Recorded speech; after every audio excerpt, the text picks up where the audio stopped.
Noon sa pribilehiyo na muli ay makapagsalita sa atin sa hapon na ito. Gusto ko lamang pong liwanagin ang konsepto ng ating pag-aaral ng mensahe Lord's Day 47 mula sa Heidelberg Catechism ay konseptong hinango mula sa panulat at sermon ni Reverend Mendel Retief.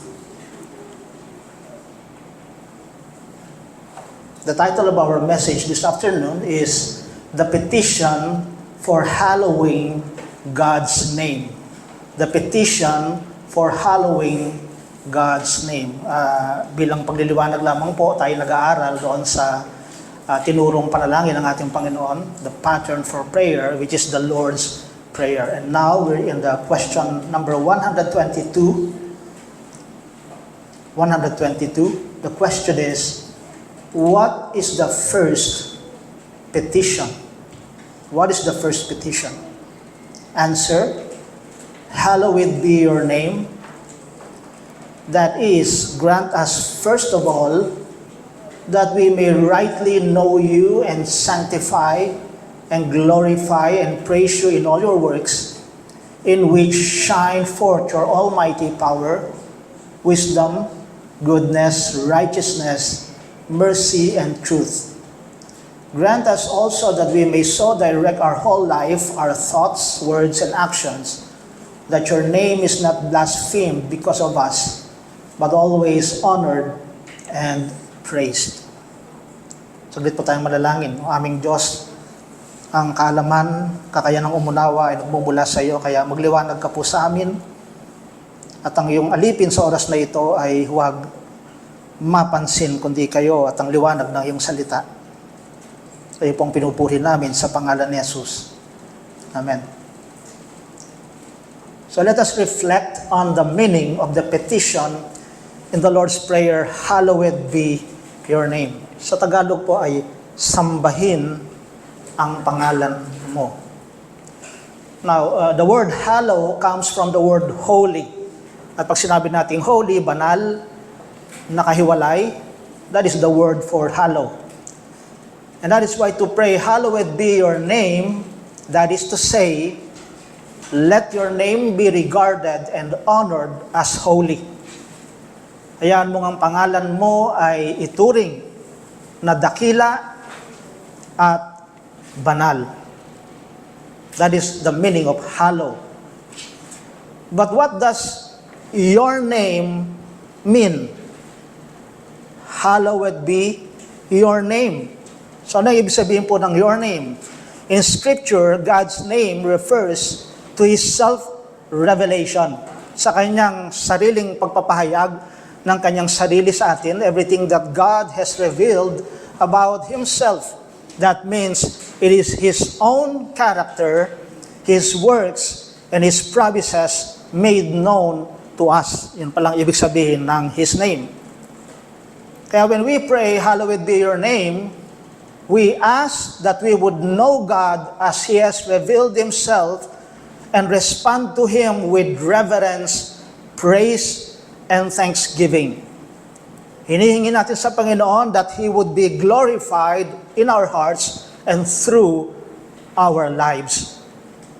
Sa pananalangin po ng hallowed be your name, 3 puntos po o bagay ang ating makikita po dito. First is the sole purpose of our life or whole life is to glorify God. Ang buong layunin ng ating buhay ay ang luwalhatiin ang Diyos. Secondly, we want to have a true knowledge of God's holy name. Gusto nating magkaroon ng tunay na kaalaman tungkol sa pangalan ng Diyos. At pangatlong bagay, we want to have hearts that rightly respond to God's revelation. Gusto nating magkaroon ng puso na tumutugon ng tama sa kapahayagan ng Diyos tungkol sa kanyang sarili. So let's take it one by one. Number 1, the sole purpose of our whole life is to glorify God. Hindi na po ito bago sa atin. Nang layunin ng buhay ng bawat isang mananampalataya ay walang iba kundi just to glorify God. Sa tanong nga po, what is the chief end of man? The chief end of man is to glorify God and enjoy Him forever. Now, dito sa panalangin na ito, nagsimula sa salitang, hallowed be your name. Bakit kinakailangang masamba ang pangalan ng Diyos? It is because honoring God's name is the foundation of all true worship. Yung pagsamang nauuso ngayon, hindi naman talaga yun ang worship. Kundi ang pagdakila, pagbibigay ng karangalan sa Diyos, yun ang tunay na pagsamba. In fact, doon sa salitang, hallowed be your name, every other petition in the Lord's Prayer flows from this one. Lahat pala ay doon nakasalalay. Kaya kung ang panalangin ay walang pagkilala sa kadakilaan ng Diyos, sa kabanalan ng Diyos, masasabi nating hindi tunay na yon ang esensya ng pananalangin. Dapat naroon muna sa pagkilala at pagdakila sa Kanya. As believers, our greatest desire is to glorify God. Hindi lang yun isa sa mga desire natin, but that is the sole purpose, or that is the sole sa lahat po ng ating mga desires. It is the purpose of our existence. When we pray, hallowed be your name, ang sinasabi natin sa Diyos is, Father, you are worthy of all honor and glory. We want your name to be praised because you are holy and perfect in all you are and all you do. Kinikilala natin sa Panginoon. Ikaw lamang ang perpekto, ikaw lamang ang ganap. Gusto naming papurihan ka sapagkat ikaw ay banal at katangi-tangi sa lahat ng iyong ginagawa. In the book of Revelation, chapter 4, 8 through 11, makikita natin si Apostle John. Hindi po pangkaraniwan yung kanyang nasaksihan in the book of Revelation 4, kung saan kinuwento niya saglit yung glimpse ng anong klaseng panambahan ang nagaganap sa langit. Pinakita niyo po roon yung 4 living creatures that surround the throne of God. Pinakita niyo roon yung 24 elders na ayon po sa komentaryo ng mga nag-aral, that symbolizes the church na nasa heaven, yung mga namatay na. And of course, all heaven and earth joins in singing. Now, anong ginagawa po nila? The 4 creatures in heaven says to God, Holy, holy, holy, Lord God Almighty, who was and is to come. Kinilala nila ang kabanalan ng Diyos. One time, nag-uusap po kami ng aking misis, sabi ko, ba't nga ganon? Ba't wala tayong makikita sa Revelation na sinabing, love, love, love, God Almighty. Ba't hindi sinabing, mercy, mercy, mercy from our God Almighty? Ba't hindi sinabing, forgiveness, forgiveness? Ba't hindi nang binanggit, gracious, gracious is our God Almighty? Bakit ang tanging binanggit ng mga sumasamba sa Diyos sa kalangitan is His holiness? And the 24 elders also proclaim, You are worthy, O Lord, to receive glory and honor and power, for you created all things. Ang pagkilala nila sa Diyos ay napakataas. And all the heavens and all the earth joins in saying, Blessing and honor and glory and power be to Him who sits on the throne and to the Lamb forever and ever. Now take note, habang sila nagpupuri sa Panginoon, sabi po sa Bible, they don't rest night and day proclaiming the Almighty God that He is holy. Pagdating natin sa eternity, that will be our eternal song. Yun din ang awitin natin kasabay ng lahat ng mga nilalang na naroon. So let us be honest, hindi tayo ganoong, it doesn't come to us naturally, na magpuri sa Panginoon sa Kanyang kadakilaan, na masunod ang kalooban mo sapagkat kayo banal. By nature, we want to glorify ourselves. We seek our own name, we seek our own kingdom and our own desires. Even when we pray, we often ask for things to satisfy ourselves, but not to glorify God. Ngayon, ang maraming mga mananampalataya, nagiging bukang bibig na lang nilang pagpupuri sa Panginoon, pero parang they really don't mean it. Wala na lang masabi, o para makilalang sila'y Kristiyano, binabanggit nila. Kasi hindi natural talaga sa atin. Ang gusto natin laging tayo yung maging purihin ng tao. Gusto natin sa atin sila nakasentro, but not really to God. Pero ang kagandahan po mga kapatid, tayong mananampalataya through Jesus Christ, God has given us a new heart. Isang bagong puso that teaches us how to pray and live for His glory. He helps us to grow so that little by little, we delight in putting Him first. Sa mananampalataya, nagiging ito na ang kalikasan niya. Kakalimutan mo na ang sarili mo, maitaas mo lang ang ating Panginoon. When we understand the first petition, it transforms how we pray the rest of the Lord's Prayer. Kaya napakahalaga pagpupuri at pagkilala sa kadakilaan ng Diyos. Kapag hindi mo siya kinikilala, maapektuhan na buong panalangin mo. Pero sabi rito, kapag ganito ka nagsimula, hallowed be your name. By the way, mga kapatid, it is not evil or it is not bad for Christians na ipanalangin tong panalangin na ito. But we must put this in context because tong prayer na ito ay bunsod ng tanong at kahilingan ng mga disciples. Sabi nila, Lord, how should we pray? Teach us how to pray. Hindi sinabi ng mga disciples, what will we pray? Hindi yun But how should we pray?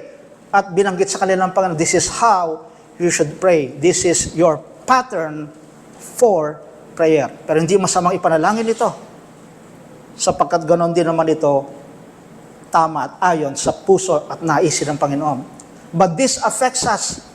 Kapag ganon tayo na nalalangin, hallowed be your name, it affects the whole of our prayer. When we pray, your kingdom come, we are asking for God's reign to grow so that His name will be glorified. Pag hiniling natin sa Panginoon, your will be done, we are asking for God's will to prevail so that His name is glorified. Even in the final petitions, give us our daily bread and forgive us our sins as we forgive those who sin against us. And lead us not into temptation, but deliver us from evil. Makikita, maapektuhan pati yun. And we're asking for these things, not for us to bring comfort from these things. We ask these things so that we can better serve and glorify God. Kaya, yun po ang first point natin. Napakahalaga noon. Ang pagkilala sa kadakilaan at sa kabanalan ng Diyos, and it will affect all our other petitions because we recognize Him as the one and only holy God. Pangalawang bagay po, pag tayo nananalangin, hallowed be your name, we want to have a true knowledge of God's holy name. Gusto natin magkaroon ng tunay na kaalaman patungkol sa kabanalan ng Diyos. Ngayon ang pinag-uusapan po ay hindi na ang tungkol sa banal na Diyos. Ang pinag-uusapan ngayon is how will people be satisfied kapag nasa loob sila ng church? In the Old Testament, kapag tinignan mo, nakakatakot ang Diyos, di ba? Huwag kayong lalapit sa bundok na ito. Ang sino mang lumapit kahit sa paanan ng bundok ay babatuhin hanggang sa mamatay. Di ba nakakatakot? Kahapon ba yun? Nakikinig tayo, di ba? Praise and worship during those times na nakikinig kami. Nakakatuwa, ang ganda ng beat, ang ganda ng nakikinig po kami. Tingnan lang natin.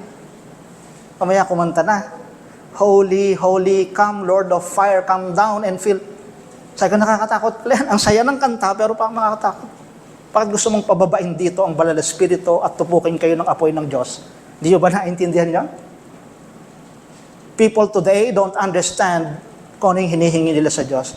And they're not concerned about the holiness of God. They're just concerned about the feelings they would feel kapag nasa loob sila ng church. Gusto nila maging masaya. Nawala ang takot sa Panginoon. Pero dito kapag tayo nanalangin, hallowed be your name, ay dapat nabanggitin natin yon ng may banal na pagkatakot.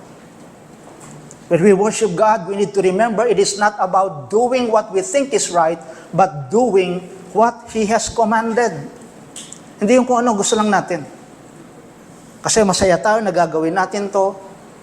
Mukhang mag-enjoy ang mga kapatid kapag ito ang ganitong sistema natin. Ang mukhang ito ang effective, ipasok natin to sa loob ng church. Hindi lang pinag-uusapan.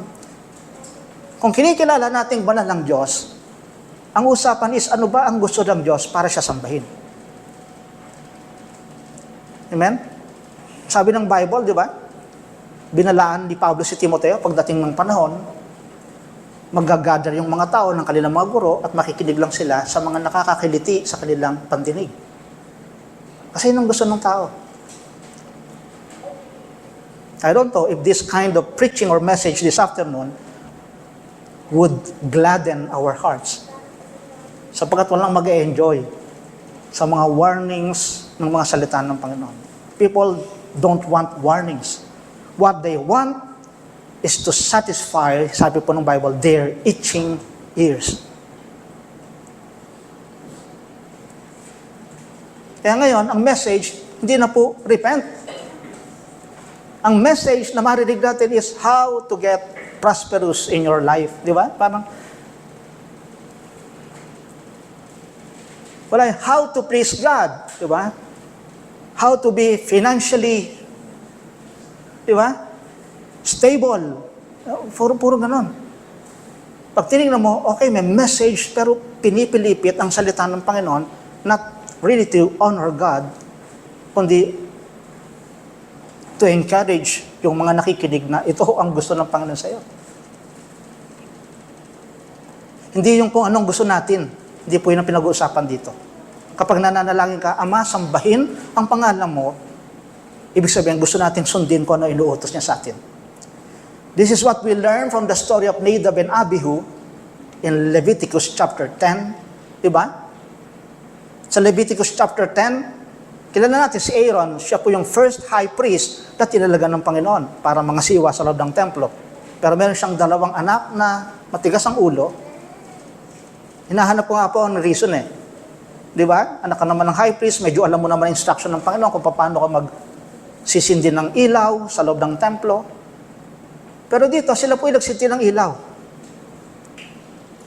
At ang sabi po ng Bible, bigla apoy mula sa Diyos, ang lumabas mula sa Diyos, at tinupok yung dalawang anak ni Aaron.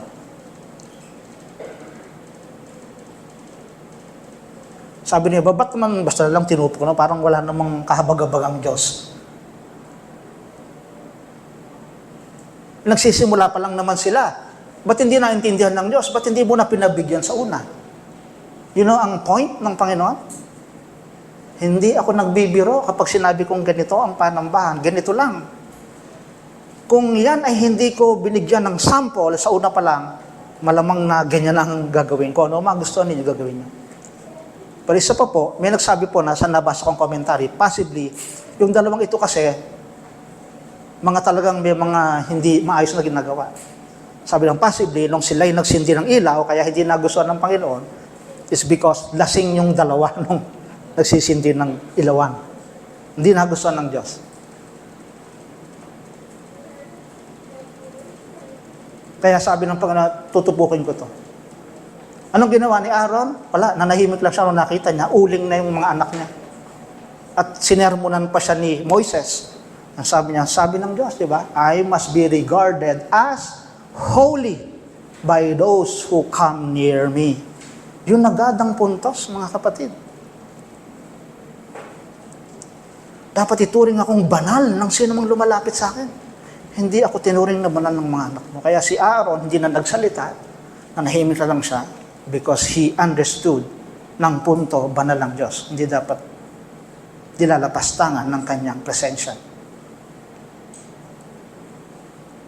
God is holy. And everything He does shows His holiness. His holiness isn't just one of His qualities, it is the total sum of who He is. Hindi lang ito isa sa kanyang mga katangian. Kapag ang Diyos ay nagpakita ng pag-ibig, it is a holy kind of love. Kapag ang Diyos nagpakita ng mercy, it is a holy kind of mercy. Kapag ang Diyos nagpakita ng kanyang justice, hahatulan ko to, it is a holy kind of justice. Kapag ang Diyos nagpakita at nagpahayag ng kanyang poot sa tao, di pwede sabihin ng tao, napakasama ng Diyos. No, it is a holy kind of wrath. Kaya nga po doon sa langit, nakikita nila binabagsak ng mga parusa ng Diyos, di ba, sa tao. And yet, sila'y umaawit sa Panginoon, you alone are holy. Even in His judgment, God's holiness is clear. Kaya po, anong sinabi ni Peter sa kanyang church during his time, sabi niya, sanctify the Lord in your heart. Sana ganun tayo, mga kapatid, no? Sa lahat ng ginagawa natin, ito po ay mahirap nang gawin niya sa dami ng tukso sa paligid natin. Amen? Ang daming tukso talaga eh. Tapos sabi mo, sanctify the Lord in your heart. In your eyes na lang, sanctify the Lord. In your ears, sanctify the Lord. In your speaking, sanctify the Lord. Di ba napakahirap? Pero sabi ni Peter, sanctify the Lord in your heart. Ang instruction niya ay para sa mga mananampalataya. Pag sinabing sanctify, set apart God in your heart. Ang ibig sabihin nito, fear God. Kasi hindi mo na masasanctify talaga ang Diyos dahil sanctified na siya. Pero pag sinabing sanctify Him in His heart, ibig sabihin, isang tabi mo siya na matakot ka sa Kanya. Huwag kang matakot sa tao. Huwag kang matakot sa mga banta nila sa iyo. But hallow the Lord in your heart. Let Him be your fear and your dread. Siyang katakutan mo, sa Kanya ka manginig sa takot. But you also see God's holiness most clearly in Jesus Christ. When Jesus died on the cross, we saw God's love and His justice. Our sins couldn't be ignored. They had to be paid. But Jesus' death showed both God's holiness and His love for us. So bawat isa po sa atin bilang mga anak ng Diyos, tinatawag tayo na maging banal. Not just in our worship, but in everything we do. Sa buhay po natin, gusto ng Panginoon makita yung kabanalan. Diba? Ayun, kasi bawat churches makikita mo, no? Mega church, sikat na church, a singing church. Iba-iba ng mga church ngayon. Pero ito ang kulang at wala na yata. A holy church. Di po ba? Meron pa bang maghahanap kayo? Holy church? Ayoko dyan, di ba? Parang doon palang grounded na tayo eh. Bakit? Parang patay dyan. Bakit? Holy eh. Mahirap dyan. Holy eh. Pero iyon, mga kapatid, ang panawagan sa atin ng Panginoon. Amen? Kapag hindi tayo holy, sabi po sa Bible, without holiness, no one can see the Lord. Kaya po, yung paghanda, yung pagbimensahe natin dito, expect natin, mga kapatid. Ewan ko po. Siguro ko sa akin, si Brother Bok na naman yan. Patay tayo dyan. Magilag na tayo dyan. Masakit ang ano yan. Maring hindi nyo po talaga magustuhan at ayawan nyo na yung mga ganitong pangangaral. Pero sasabihin ko po sa inyo, pagdating natin sa langit, sana pala nakinig na akong maigi. Dahil ganito pala talaga. Mas matindi pa. At saka mas maganda yan, mga kapatid, na tayo, kahit kakaunti lang, talagang namumuhay tayo ng may pagkatakot kaysa kung paano-paano lang ang buhay natin.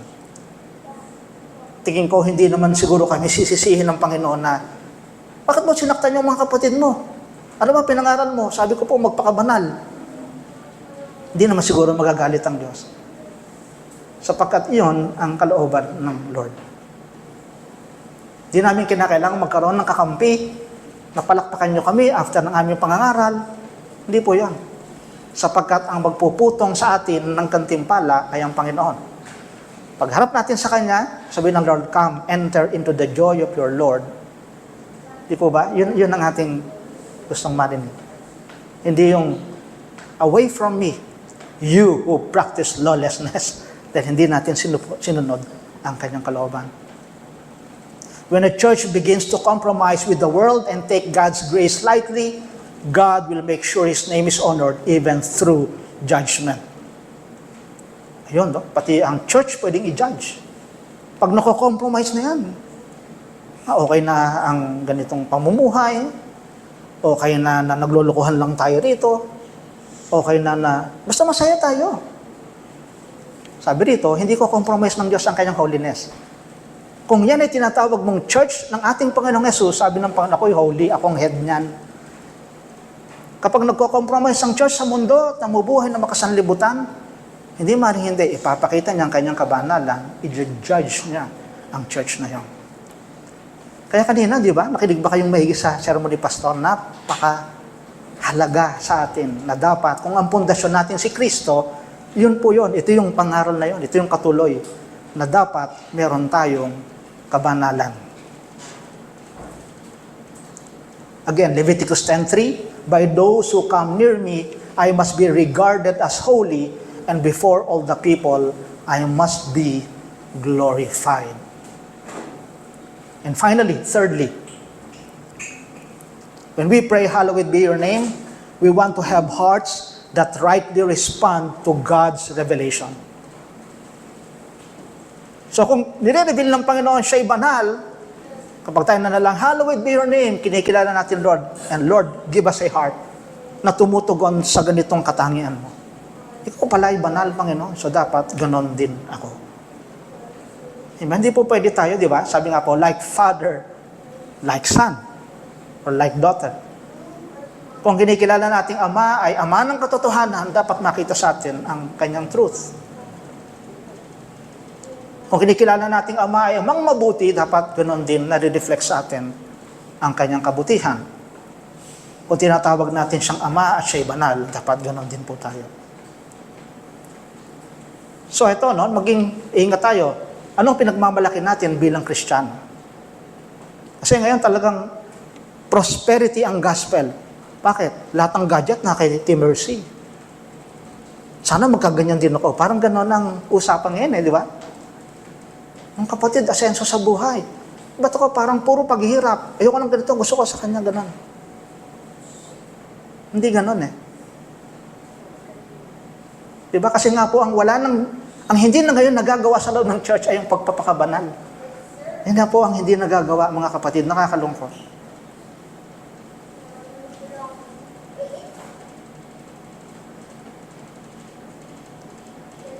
Kaya po, mag-ingat tayo, no?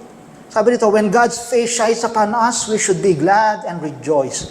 When He frowns, we should tremble. When His ways are hard to understand, we are to submit to His wisdom and honor His rule. In short, we are to hallow His name according to how He reveals Himself to us. Pag nagpakita ng majesty ang Panginoon, we should respond with awe and respect. Kapag nagpakita siya ng kabutihan niya at kahabagan, we should thank and praise Him. When He shows His faithfulness, we should trust Him. In whatever way He reveals Himself, we must respond rightly. Alalahanin po natin si Job kung paano siya nag-respond sa Diyos.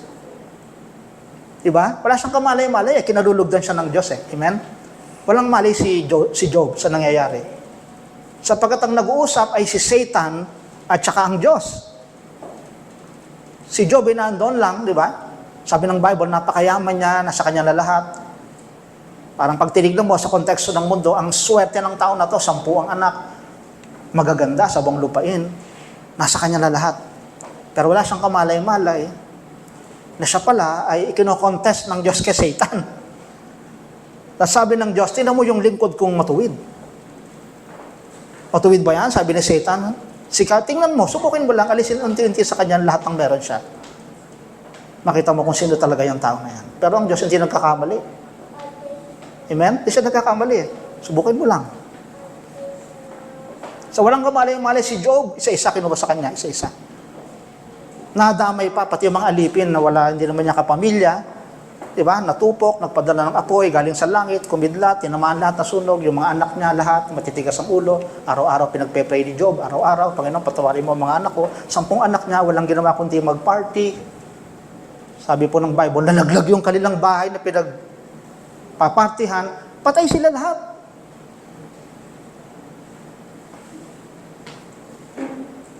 Sabi niya iba, bakit sa lahat ng mga nawala sa kanya, yung asawa niya lang yung hindi nawala? Kaya yung asawa niya, masaya ka pa ba sa nangyaring yan? Ba't hindi mo pa sumpain ng Diyos para matigil na yan? So, ba't hindi lang sinama yung asawa niya? Yun ang umuusig sa kanya. But the point is this, walang alam si Job sa nangyayari. All he knew is one thing. Alam niyo kung ano? Ito, hindi yung kanyang pagiging matuwid, hindi yung kanyang pagiging bililes ng Panginoon.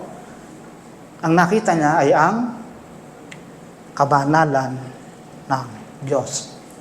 Na ang Diyos ay perfect. Kaya nung kinuha na sa kanya lahat, sabi ng asawa niya, sumpay mo na. Hindi, ang sabi niya, the Lord gave and the Lord has taken away. Blessed be the name of the Lord. Sabi niya, tong Diyos na to perfect. Ba't ko siya susumpay? Perfect siya sa pagbibigay, andito na lahat sa akin. Pero perfect din siya nung inalis niya lahat. Sabi niya, purihin ang pangalan ng Diyos. Yun ang taong nakakaunawa ng kabanalan ng Diyos. Kung kilala mo na ang Diyos ay banal, ibig sabihin siya ay perfect. At wala siyang pagkakamali. Ano man ang mangyari sa buhay mo, perfect na ang Diyos. Purihin ka.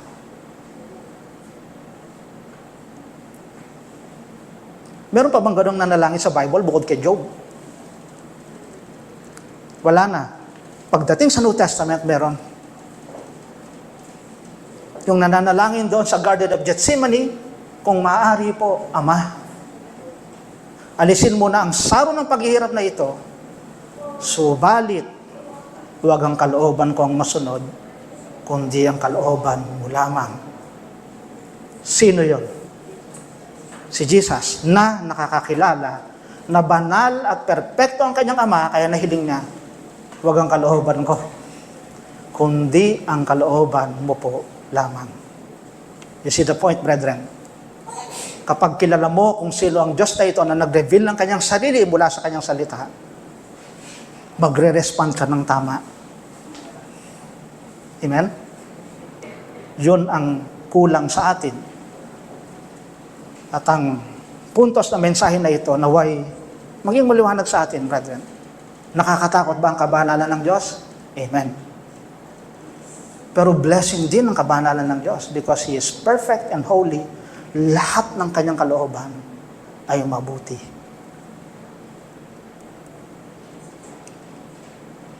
So paano tayo tumutugon sa mga bagay na ito? Sabi po, hallowing God's name is not just a prayer on our lips. Hindi na niya binabanggit. Sambahin ang alam mo, parang in passing lang, wala na kaagad. Thy will be done on earth, parang ganun lang. Hindi po ganun. It should be a principle that should guide our daily lives. Yan na dapat. Hindi lang yung panalangin. Hindi lang yung inuusal. Kundi ito na ang prinsipyo ng buhay ko na laging sambahin, laging kilalanin ang kataasan, kalinisan, kabanalan ng Diyos. Kapag yan, mga kapatid, ang principle mo, lahat lilinis din sa buhay. Amen? Diba? Lalayo ka sa sugal, lalayo ka sa kasinungalingan, lalayo ka bakit? Dahil banal nga ang Diyos. So lahat doon po nakaugat. Kapag tinignan mo, napakamalaman pala, di ba, ng panalangin ng ating Panginoon. And it should humble us down. Sabihin natin, Lord, ang laki pala ng kasalanan ko. Because basta kaagad tayo atake ng ating kahilingan, itong kahilingan ko, pero hindi natin muna kinikilala. Ganito pala ang Panginoon. So nawa po, mga kapatid, ay nagbigay ito ng tunay na liwanag sa atin. So the next time that we pray, Our Father in heaven, hallowed be your name, we understood. Hindi basta-basta. But it should humble us down to recognize that He is perfect. at siya ang dapat nating dakilain sa lahat ng sandali. Tayo po'y manalangin. O aming Panginoon, maraming salamat po. Salamat sa iyong pagbibigay ng liwanag sa amin, sa iyong kabanalan. Salamat po, Panginoon, na kahit kakaunti ang miyembro ng aming iglesia, pinagkalooban mo po kami ng desire na masunod ka namin sa aspetong ito ng aming pananampalataya. O aming Panginoon, nawa hindi lamang pagkatapos ng gawain na ito ay mabaon na sa limot ang mga pinag-aralan. Gusto namin ito ay idiin sa amin ng banal na Espiritu upang tunay na kilalanin ka namin katakutan at tunay na dakilain sa buhay namin na banal at kataas-taasan sa lahat. You know our problems of sin in our lives, at dahil ikaw ang aming Panginoon, you will deal with it, Panginoon.